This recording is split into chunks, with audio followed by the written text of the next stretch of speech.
L'info écho avec Capital. Le chiffre du jour, 9,71%, c'est la hausse du tarif des appartements neufs en Bretagne pour l'année 2019.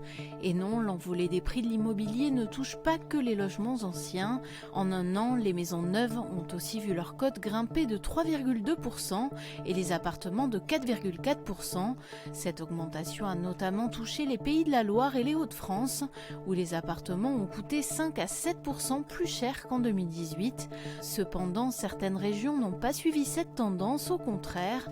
La Normandie et la Corse ont vu les prix de ces logements reculer. Découvrez en détail l'évolution des tarifs des maisons et des appartements neufs selon votre région sur notre site. Le coup de gueule poussé par les femmes divorcées sur la réforme des retraites a été entendu. À l'origine, le projet de loi prévoyait que les personnes divorcées à partir de 2025 ne perçoivent plus la pension de réversion de leurs anciens conjoints. Dans ce cas de figure, les femmes principales intéressées auraient été pénalisées. Suite à un rapport sur ce sujet, le gouvernement a décidé de faire marche arrière. Il propose d'accorder aux divorcés survivants 55% de la pension de l'assuré décédé au prorata du temps passé ensemble.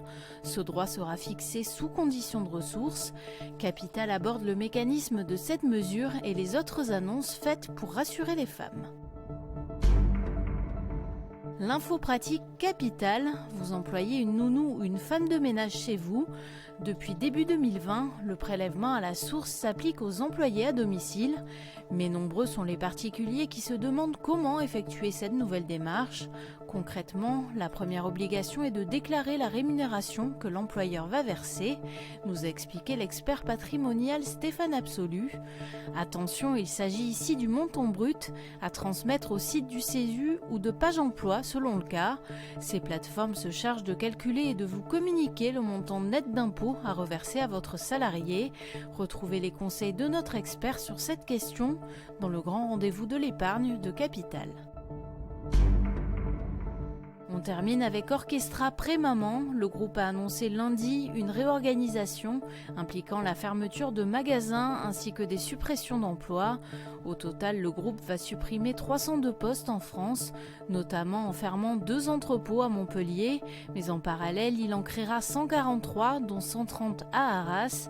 La plus grosse partie des coupes supplémentaires concernera la Belgique et l'Espagne, avec 300 postes supprimés à l'étranger. 140 magasins du groupe vont également fermer, dont 81 à l'international.